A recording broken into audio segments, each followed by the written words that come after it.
sunshiny this morning, Dr. Braun.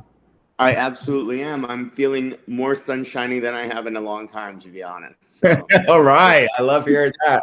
I love hearing that. Well, I really appreciate you joining me today. I like to bring folks on to share kind of the values that drive them, and you know what their superpower is, what their gift is. So thanks for agreeing to do that. It makes a big difference for folks to hear that, especially from folks who are leaders in the community like you. Just for everyone's benefit, Dr. Braun here is the Chief Medical Officer of Equitas Health and also serves on the board of Columbus Public Health. So what a time to be doing those things during this pandemic. What a time, right? absolutely. Oh my gosh. And what you graduated from the University of Cincinnati, did your residency at Riverside. And then I've searched hard for your bio, and I really like what it said in your bio, that you are a leader in improving health outcomes for LGBTQ individuals and other medically underserved populations for 15 years. That must feel pretty good doing that work. It does. It does, Tom. It's been really the way that my career has progressed. I was fortunate enough to go to residency at Riverside, get some great training, and then my first job was at Ohio State in their residency program. So having the ability to train physicians in working with patients who haven't had great access to care. And I did that for about 15 years at a variety of spots, ending up as the director of Med Ed at Mount Carmel, where I supervised all the residency programs. And about 4 years ago, I decided to go and save the world and work at Equitas Health, which is a local nonprofit medical center, a series of medical centers that takes care of primarily the LGBT plus population, but anyone that needs a welcoming healthcare home. So bringing back healthcare to my community was really important to me in the way that I felt like it should be provided, which is just as open and as honest and as welcoming as you can be, because people have had some challenging interactions with the healthcare system. So when I was thinking about my values, this is an interesting exercise for me. And it was collaborative because my husband, Paul, would tell me what I could say and what I couldn't. But we're looking as to where I got to where I am in my life. And a lot of it had to do with sort of a competitive drive, or a drive to be the best version of me that I could be from as long as I can remember. And I take a lot of these values back to just the way that I was brought up in a little town in Western Ohio called Salina, as a young gay man in Western Ohio. And I just wanted to do the best that I could do all the time. And I think that is somewhat common at times for people within our community. But so I always had the drive to succeed. I wanted to be a doctor from as long as I could remember. It sounds cliche, but it was I wanted to be able to help people, and you'll see that compassion is really another value that I put on my list of values that helped me get to where that I was in life. And it's like looking at the suffering or the needs of others and really trying to find a way that I could help them, whether it is as a physician or a healer or a listener or a teacher of other physicians, which was an extremely rewarding job as well.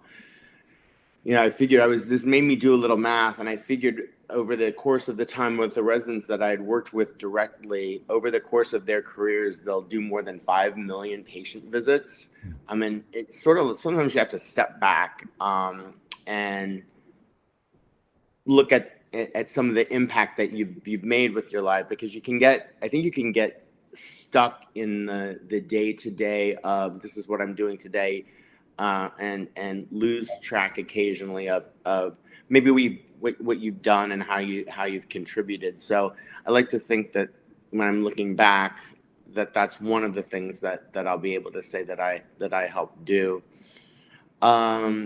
Responsibility, really from a young age, it was like accountability and the duty to deal with something, or to take charge of a situation and make sure that it gets resolved. I think from a physician perspective, the decisions that you make every day impact people's lives, and that's an important responsibility. I often talk to the residents when I was teaching about the importance of that responsibility and the impact that they would make on people's lives every day, and the privilege that it was to be a physician. And that's really how that I've lived my professional life. Loyalty is another value that I've lived with.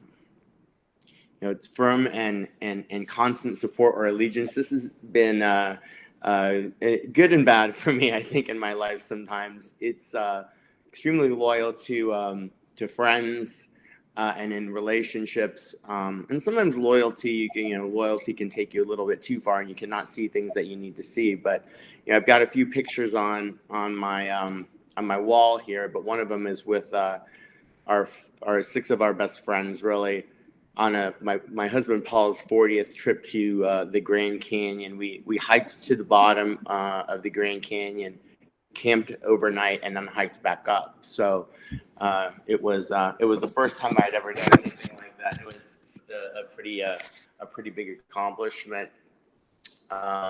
My last value that I was going to talk about was independence, and it's just a capability of making my own decisions and thinking for myself and be autonomous. I've really made my own way in life. I came from a small town. No one in my family had ever gone to or graduated from college, and I figured a lot of that out on my own. Made some mistakes along the way, but I always felt that I ended up in a better place than when I started, even when things weren't going great. But it was that ability to continue to act on my own and be able to think and move forward toward the goal that I had set. The other things that I really wanted to talk about, I wanted to say fun, because I do like to have a lot of fun. It might not sound like it, but I do. But Paul said that everybody says fun, so you can't say fun. So everyone wants to have fun. I think that a lot of the reasons that I chose to move into my career at Equitas was because I wanted to make good in the community. And I have really thought I've had that opportunity over the last 4 years to develop a model of care that's very welcoming for the LGBTQ plus community, including service line for gender affirming care, which is huge health disparities that we're helping to meet. I also would be remiss if I didn't comment a little bit about COVID and vaccinations. So get vaccinated. I've already had both Modernas. I know people that have had Moderna and Pfizer, and I've not had a patient.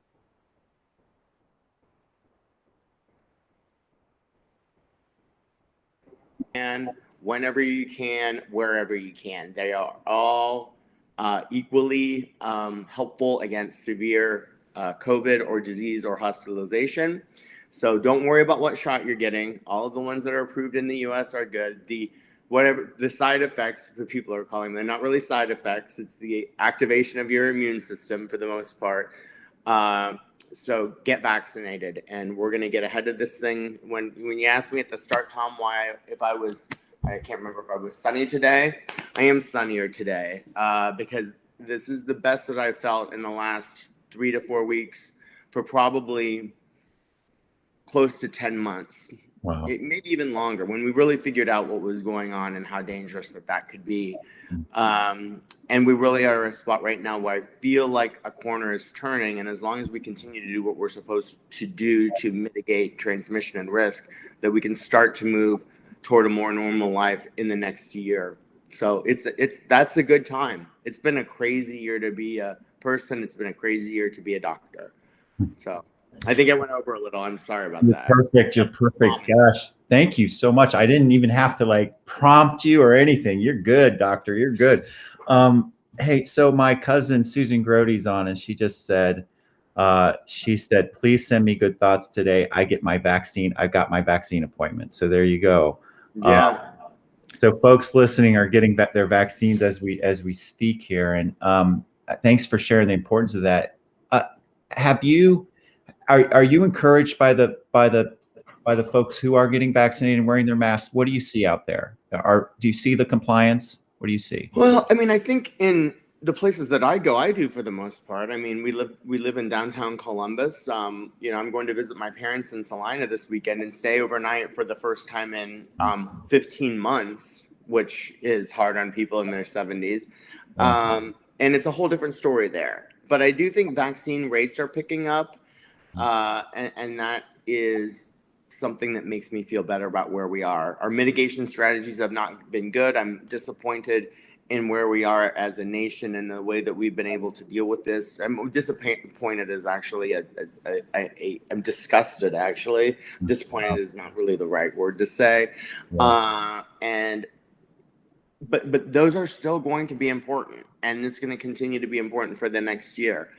From a vaccine perspective, you know, you might feel a little bad today. You might not. Take some Tylenol, push fluids, and rest. Okay. But it's very safe, right? Very safe. Yeah. And the Johnson & Johnson vaccine, you can't compare the numbers with the studies because they weren't done at the same time. Different populations, very effective. One shot. There's a lot of advantages to a one-shot vaccine when you're trying to vaccinate a lot of people. Perfect. Perfect. Well, Dr. Braun, my good I will friend, give one last plug. Go for it. If you need a vaccine and you don't know where to get it, Ohio Department of Health has a coronavirus vaccine website that shows all of the places that are close to you that have vaccine. And it will give web contact and phone contact information. I'm hoping that we'll get to a better place where we have better mass vaccination clinics across the country than we do now. But this is what we have right now. So people are sort of on your own a little bit, figuring out how to get where you need to be. All right. Perfect. Perfect. Well, listen, thank you for sharing all that. Thanks for sharing your values, your superpower. Thank you for the work that you do. I just reading your bio and everything, I'm like, gosh, that must feel great to get to work for your community and your profession and combine the two. It must feel really good. It's cool to hear that you've affected 5 million visits. What a neat statistic to hear. But Chad, I just have to say thanks for all the great work that you do. Thanks for making a difference every day. And Equitas, I just have to share that Equitas Health is kick-ass. It's a great place. I go there with just my family medicine stuff, general practitioner. In fact, I have a prescription with your name on it. I kind of went, oh my God, his name is on my prescription. I cover a lot of when people aren't around. So a lot of prescriptions for sure. It kind of cracked me up. I was like, oh my God, because I've known you for quite some time. But anyway, I really appreciate the work you're doing. Thanks for sharing. And remember, even when it's really damn cloudy out, the sun is always shining, right? Absolutely. All right, my friend. You have a great day. Thanks, Tom. All right, thanks, everybody. Bye-bye.